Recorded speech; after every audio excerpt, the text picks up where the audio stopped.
আজই ডাউনলোড করুন আর এনজয় করুন আপনার পছন্দের শো।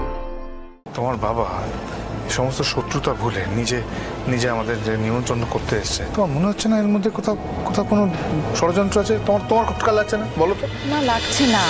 সোম, কি করছোটা কি তুমি? এদিকে এসো। দেখো, বাবা তো নিজের দম্ভত, নিজের অহংকার ভুলে তোমাকে নিমন্ত্রণ করতে এসেছে। তুমি কেন এরকম করছো বলো তো? তার কারণ আমি এই লোকটাকে বিশ্বাস করি না। এই লোকটা ভালো মানুষ নয়। আমি তোমাকে বলছি পার্বতী, এর পেছনে নিশ্চয়ই কোনো বড় ষড়যন্ত্র আছে। দেখো, তুমি সমস্ত কিছুর পেছনে বড় ষড়যন্ত্র আছে, আর তুমি এই সমস্ত কিছু জেনেও তুমি তোমার বাবাকে সমর্থন করছো। দেখো, আমি বাবাকে সমর্থন করছি না, কিন্তু সামাজিকতা বলেও তো একটা কথা আছে, বলো। আর দাদার যদি অন্য কোথাও বিয়ে হয়ে যায় তাহলে তো আমাদেরই ভালো। ওর রত্নার ভূতটা ওর মাথা থেকে নামবে আর আমরা সবাই শান্তিতে থাকবো। তো সোজা? হ্যাঁ, তোমার মনে হয় যে প্রতাপ বরং ছেলে? তোমার মনে হয় যে প্রতাপ রত্নাকে ভুলে গিয়ে অন্য কোনো মেয়ের সাথে বিয়ের পিড়িতে বসবে? বিশ্বাস করি না, আমি বিশ্বাস করি না। তুমি আমায় তো বিশ্বাস করো তো। দেখো, তুমি এই কথা বলছো কারণ তুমি মেয়েটাকে চোখে দেখোনি। আমি মেয়েটাকে দেখেছি, ও ভারী মিষ্টি একটা মেয়ে। তুমি মেয়েটাকে দেখলে তুমি নিজে ওকে আশীর্বাদ করতে চাইতে, তুমি নিজেও খুশি হতে। আচ্ছা পারো, তোমার বাবা এই সমস্ত শত্রুতা ভুলে নিজে নিজে আমাদের নিমন্ত্রণ করতে এসছে। তোমার মনে হচ্ছে না এর মধ্যে কোথাও কোথাও কোনো ষড়যন্ত্র আছে? তোমার তোমার খটকা লাগছে না? বলো তো। না, লাগছে না, কারণ আমি খুব ভালো করে জানি যে বাবা নিজের স্বার্থেই এসেছে। তুমি তো ওখানে ছিলে না, আমি ওখানে ছিলাম। ওখানে কি হয়েছে আমি জানি। দেখো, 5টা লোক এসেছে, তাদের সামনে কথা উঠেছে যে বাড়ির একমাত্র জামাই যে ভুবনপুরের প্রেসিডেন্ট, সে আসেনি কেন। সোম, এই কথা তো ঠিক যে তুমি ভুবনপুরের প্রেসিডেন্ট। ভুবনপুরের প্রত্যেকটা পরিবারের আপদে বিপদে পাশে থাকার দায়িত্ব নিয়েছো তুমি।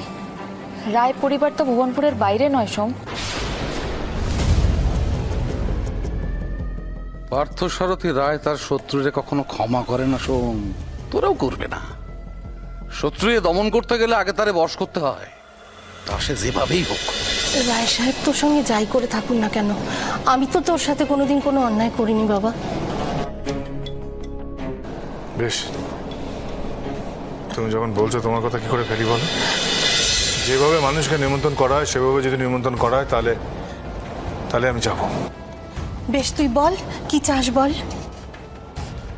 কোনো পরিবারে শুভ অনুষ্ঠানে কাউকে ডাকতে গেলে বাড়ির বয়োজ্যেষ্ঠকে করজোরে বলতে হয় যে আপনি আসবেন, দয়া করে আমাদের বাড়িতে আসবেন। সেইভাবে যদি কেউ বলে তাহলে ভেবে দেখতে পারি।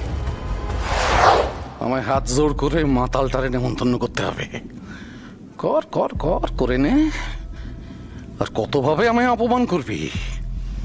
শুধু রত্নারে একবার বাড়ির বউ করে নিয়ে যাই, সুদে আসলে সব অপমানের সৌদা আমি নেব। ক্ষমা করে দিন। আর সবার প্রথমে আপনারে নিমন্ত্রণ করা উচিত ছিল।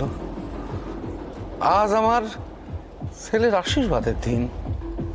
আমি চাই আপনার ছেলে, আমার জামাই, তাকে নিয়ে আপনি সপরিবারে যদি আমার বাড়িতে আসেন আমি কৃতার্থ হব।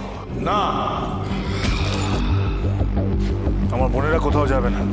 দুটো পরিবার অনেকদিন পর এক হতে চাইছে, তুই কেন মাঝখানে বাধা হয়ে দাঁড়াচ্ছিস বলতো? তেল আর জল কখনো মিশ খেতে পারে না বাবা।